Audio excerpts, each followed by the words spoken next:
بسم اللہ الرحمن الرحیم۔ مشکات شریف کا آج لیکچر نمبر ہے جی 34 اور کتاب الایمان فصل ثالث مطلب تیسری فصل کی حدیث نمبر بھی 3 ہے، اس کو آج ہم ذکر کریں گے۔ وعن جابر، سیدنا جابر رضی اللہ تعالی عنہ اس حدیث پاک کو روایت کرتے ہیں۔ آپ فرماتے ہیں قال رسول اللہ صلی اللہ علیہ وآلہ وسلم، کہ رسول پاک صلی اللہ علیہ وآلہ وسلم آپ نے ارشاد فرمایا ثنتان موجبتان، کہ دو چیزیں جو ہیں لازم کرنے والی ہیں۔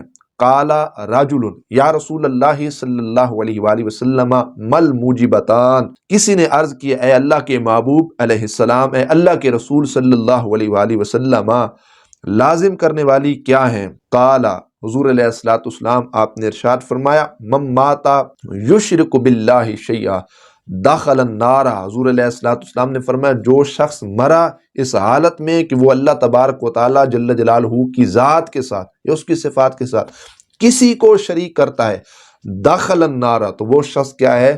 جہنم کے اندر داخل ہوگا۔ ومن مات لا یشرک باللہ شیئا داخل الجنۃ، اور جو شخص اس حالت میں مرا کہ وہ رب ذوالجلال جل جلالہ کی ذات کے ساتھ کسی کو شریک نہیں ٹھہراتا، تو وہ شخص کیا ہوگا؟ جنت کے اندر داخل ہوگا۔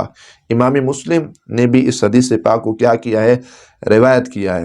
اللہ تبارک و تعالی جل جلالہ کی ذات کے ساتھ ہم کسی کو شریک نہیں کرتے، اور نہ ہی اللہ تبارک و تعالی جل جلالہ کی صفات کے ساتھ ہم کسی کو شریک کرتے ہیں، چاہے کوئی نبی ہی کیوں نہ ہو۔ صفات کا ذات کا یہ مطلب ہے کہ جس طرح اللہ رب العزت کی ذات ایک ہے، وہ عبادت کے لائق ہے، معبود حقیقی ہے کہ ہم نے اس کی عبادت کرنی ہے۔ ہم معبود حقیقی اللہ تبارک و تعالی جل جلالہ کے ماں سوا کسی کو نہیں سمجھتے۔ یہ ہم ڈنکی کی چوٹ پہ بالکل واضح انداز میں کہتے ہیں، اور اس بات پر ہمارا عقیدہ ہے، ہمارا ایمان ہے، چاہے وہ اللہ کے نبی ہی کیوں نہ ہو، کوئی عبادت کے لائق نہیں ہے۔ عبادت کے لائق ذات صرف اللہ تبارک و تعالیٰ کی ہے، ہم نے اسی کی بارگاہ میں سجدہ کرنا ہے، اسی کی عبادت کرنی ہے، اسی کے سامنے ہم نے جھکنا ہے۔ اور ایک ہوتا ہے اللہ رب العزت کی صفات میں شریک کرنا کسی کو، ہم وہ بھی نہیں کرتے۔ الحمدللہ اہل سنت اس سے بری ذمہ ہے۔ صفات کا یہ مطلب ہے اللہ کی ایک ذات ہے، ایک صفات ہے۔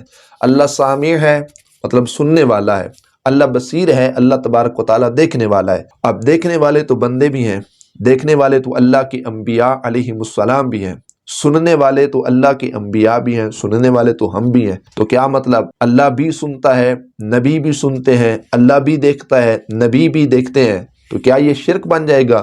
کیا اس کی صفات میں یہ شرکت ہو جائے گی؟ تو اس کا یہ جواب دیا جاتا ہے کہ یہاں پر شرک اس انداز میں بنے گا اگر کوئی شخص یہ عقیدہ رکھے جیسے اللہ دیکھتا ہے ایسے ہی رسول دیکھتے ہیں، یا جیسے اللہ سنتا ہے ایسے ہی رسول سنتے ہیں۔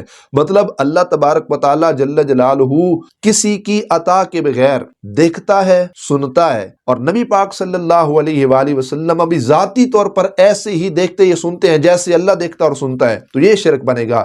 لیکن ہم یہاں پر وضاحت یہ کرتے ہیں کہ اگر اللہ کے محبوب علیہ السلام مدینہ میں رہ کر امتیوں کو دیکھتے ہیں نا، اپنی ذاتی تصرف سے نہیں بلکہ رب کی عطا سے، رب کی اجازت سے، اور اگر نبی پاک علیہ السلام ہمارا درود پاک سنتے ہیں نا، اپنی ذاتی طاقت سے نہیں بلکہ رب ذوالجلال جل جلالہ کی عطا سے، تو جب ہم لفظ عطا بولتے ہیں تو پھر فرق ہو جاتا ہے۔ اللہ رب العزت جل جلالہ کے پاس دیکھنے اور سننے کے، تو وہ اللہ رب العزت کی ذاتیات میں سے ہیں، رب کو کسی نے عطا نہیں کی ہیں، رب کسی کا محتاج نہیں ہے، بلکہ اللہ کے پیغمبر علیہ السلام نبی پاک علیہ السلام اللہ کی ذات کے محتاج ہیں، رب کی عطا سے سنتے بھی ہیں، رب کی عطا سے دیکھتی ہیں۔ تو اس کا یہ مطلب ہے، تو یہاں پر پھر شرک کا معنی ہرگز نہیں پایا جائے گا۔ جب بھی ہم محافل میں یا مجالس میں ایسے عقائد نظریات کو بیان کرتے ہیں تو ہمارے علماء ضرور اس بات کی وضاحت کرتے ہیں کہ نبی پاک علیہ السلام دیکھتے یا سنتے ہیں اللہ کی عطا سے، اللہ رب العزت کے حضور علیہ السلام یقیناً محتاج ہیں، اس کی عطا سے